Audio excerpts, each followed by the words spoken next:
السلام علیکم ورحمۃ اللہ وبرکاتہ۔ اعوذ باللہ من الشیطان الرجیم، بسم اللہ الرحمن الرحیم، الصلاۃ والسلام علی رسول الکریم، اما بعد۔ آج کا ہمارا ٹاپک ہے قرآن پاک کو سمجھ کے پڑھنا۔ آج میں آپ سے اس بارے میں بات کرنا چاہوں گی کہ ہم میں سے سب لوگ مسلمان ہونے کے ناطے ہم پہ یہ چیز لازم ہے کہ ہم قرآن پاک کو سمجھ کے پڑھیں۔ ہمیں بچپن سے ہی قرآن کو پڑھنا سکھایا جاتا ہے، مسجد میں بھیجا جاتا ہے، مدرسے میں بھیجا جاتا ہے، یا گھر میں قاری حضرات کے ذریعے قرآن پاک کو پڑھنا سکھایا جاتا ہے۔ اللہ تعالیٰ کا جو مقصد قرآن پاک کو دنیا میں نازل کرنے کا ہے کہ میں نے ایک دنیا بنائی، اللہ تعالیٰ اس کے کریٹر ہیں، اللہ تعالیٰ نے اس دنیا کو بنایا ہے، اور دنیا بنانے کے ساتھ اللہ تعالیٰ نے اس کی ایک گائیڈ بک ہمیں دی ہے۔ جیسے کہ ہم کوئی مشین لے کر آتے ہیں، کوئی بھی ایسی اپلائنس جس کو چلانے کے لیے ہمیں نہیں پتا کہ یہ کیسے چلے گی، تو ہم اس کی گائیڈ بک پکڑتے ہیں اور اس گائیڈ بک میں سے اس کی ڈیٹیلز دیکھتے ہیں کہ اس میں کیا، اگر ہم نے اس کو کور نہ کیا یا اس کے اوپر کوئی چیز لگا دی یا اس میں چلتی ہوئی میں ہاتھ لگا دیا تو ہمیں نقصان ہوگا۔ تو اللہ تعالیٰ نے جب اس دنیا کو بنایا تو اس کے ساتھ ایک گائیڈ بک اپنے بندے کے لیے بھیجی، تاکہ وہ اس کو کیسے اس میں رہنا ہے، کیسے دوسرے کے ساتھ پیش آنا ہے، کس کے حقوق کیا ہیں، کیا معاملات ہیں، پہلے لوگوں کے ساتھ کیا ہو چکا اور انہوں نے کیا غلطیاں کی تو ان کو کیا سزا ملی، اور انہوں نے کیا اچھا کام کیا تو کیا انعامات ملیں گے۔ تو ہم نے اس بک کے ساتھ کیا کیا؟ کیا ہم نے اس بک کا حق ادا کیا؟ کیا ہم نے اس کو سمجھا؟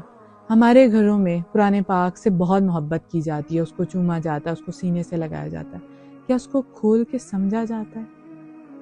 اس کی مثال ایسے ہی ہے، آپ کسی سے بہت محبت کرتے ہیں، ماں باپ، کوئی بھی ایسا رشتہ جس سے آپ بہت محبت کرتے ہیں، وہ آپ کو ایک خط دے اور وہ زبان آپ نہیں جانتے، ایسی زبان میں خط دے جو آپ نہیں جانتے، اور آپ کو کہے کہ یہ خط ضرور پڑھنا کہ میں نے اس میں کچھ لکھا ہے تمہارے لیے، تو آپ کیا کریں گے؟ اس خط کا لفافہ اٹھائیں گے، اس کو چومیں گے، اس کو دل سے جوڑیں گے، ساتھ لگا کر سینے سے، بعد میں اس کو ایک اونچی جگہ پہ رکھ دیں۔ اس میں ایک کوئی ایسا پیغام تھا جو بہت ضروری تھا ایک وقت کے لیے۔ دنیا سے جانے کے بعد تو ہمیں قرآن پاک میں کیا لکھا یہ فائدہ نہیں دے گا۔ اس کی مثال میں آپ کو ایسے ہی دے رہی ہوں کہ وہ خط اگر ہم نے نہیں کھولا، اس میں کوئی خاص پیغام تھا جو کہ ہم تک نہ پہنچ سکا، کیونکہ ہم نے اس کو دوسری زبان میں ہونے کی وجہ سے نہ کھولا، نہ کچھ عزت دی، محبت دی، اٹھا کر ایک اونچی جگہ پہ رکھ دیا اور اس کا کوئی فائدہ نہ ہوا۔ کیا یہ محبت ہے؟ کیا یہ واقعی میں محبت ہے؟ اللہ تعالیٰ سے ہماری محبت کیسی ہے کہ ان کا بھیجا ہوا پیغام جو ہمیں عربک زبان میں ہوتے ہوئے ہمیں سمجھ میں نہیں آتا، اور اگر ہم اس کو اردو میں ٹرانسلیٹ کرنا بھی چاہیں تو نہیں کرتے، اس کو سمجھ کے نہیں پڑھتے، عربک میں پڑھتے ہیں اور پڑھنے کے بعد اس کو بند کرتے ہیں، چومتے ہیں اور رکھ دیتے ہیں۔ کیا لکھا؟ نہیں پتا۔ کیا پڑھا؟ نہیں پتا۔ کیا سمجھا؟ کیا سمجھ آئی؟ کچھ نہیں پتا۔ ہم نے تو اس رول بک کو پڑھا ہی نہیں۔ ہماری زندگی کے معاملات بھی ایسے ہی ہیں۔ اللہ تعالیٰ نے اگر رشتے بنائے تو اس کے بارے میں قرآن پاک میں لکھا، اگر آپ لین دین کا عمل رکھا، زندگی میں لین دین کا معاملہ رکھا تو اس کے بارے میں قرآن پاک میں، ماں باپ کے حقوق رکھے، ان کی خدمت کے بارے میں بتایا، اس کے بارے میں قرآن پاک میں، جنت کے بارے میں بتایا، قرآن پاک میں لکھا، دوزخ کے بارے میں ہمیں بتایا تو قرآن پاک میں لکھا، قبر کی زندگی کے بارے میں بتایا تو قرآن پاک میں لکھا، برائیوں اور گناہوں سے بچنے کا رستہ بتایا تو وہ قرآن پاک میں لکھا۔ کیا ہم نے وہ سیکھا؟ ہم پہ ایک بہت بڑی ذمہ داری عائد ہوتی ہے۔ پہلے لوگ جو جا چکے اس دنیا سے، اللہ تعالیٰ ان کی مغفرت فرمائے اور ان کے لیے آسانیوں کے معاملے فرمائے۔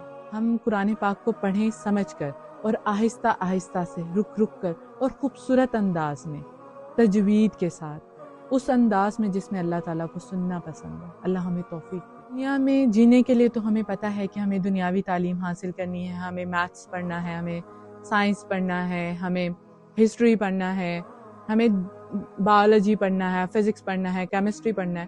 بالکل، یہ سب چیزوں میں بھی اللہ تعالیٰ نے دنیا کو بنایا، اسی کے معاملات، اس میں موجود چیزیں سب اللہ ہی کی کریشن کے بارے میں ہم پڑھتے ہیں، اسی کی کریٹنگ چیزوں کے بارے میں پڑھتے ہیں، اسی کی بنائی ہوئی چیزوں کے بارے میں پڑھتے ہیں۔ یہاں پہ یہ بات آ جاتی ہے کہ ہمیں لازم ہے کہ ہم اپنے کورس میں، اپنی اسٹڈی میں، بچوں کے اسکولوں میں اس چیز کو فوکس کریں کہ ہم قرآن پاک کی تعلیم کو بھی اگر اسی طرح عربک زبان کو ایڈ کیا جائے، جو کہ اگلے جہاں میں بھی جا کے بچوں کے کام آئے گی، دنیاوی معاملات میں، لین دین میں بھی یہ ہمارے کام آئے گی کہ ہمیں اپنی زندگی کیسے گزارنی ہے، اللہ کے بنائے ہوئے قوانین کیا ہیں، وہ دائرہ کیا ہے جس سے باہر نہیں جانا۔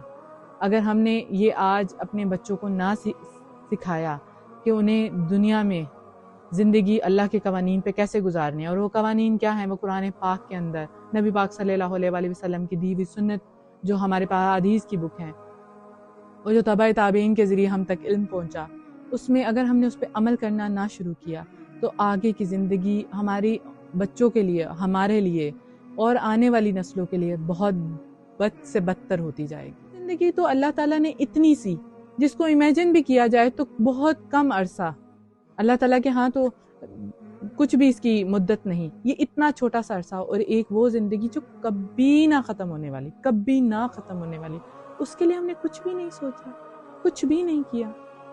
ہم اپنی نسلوں کو یہ سکھا سکتے ہیں، ہم خود اپنے ماں باپ کے لیے صدقہ جاریہ ہو سکتے ہیں، اس پہ عمل کرنے سے، نیک عمل کرنے سے، اپنے رستے کو، سیدھے رستے کو دیکھ کر چلنے سے۔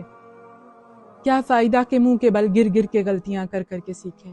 اللہ تعالیٰ نے ہمیں بتا دیا ہے کہ اس کتاب کو پڑھو، اس کو سمجھو، میں نے اس میں تمہارے لیے سمجھنے والوں کے لیے نشانیاں رکھی ہیں، تم اس کی جو مقصد، جس مقصد کے لیے میں نے قرآن پاک بھیجا، تم اس کو نہیں سمجھنے کی کوشش کرتے۔ اللہ تعالیٰ تو اپنے بندے سے اس بات کا شکوہ کر رہے ہیں کہ تم نہیں سمجھتے، حالانکہ یہ سمجھنے والوں کے لیے بہت بڑی بات ہے۔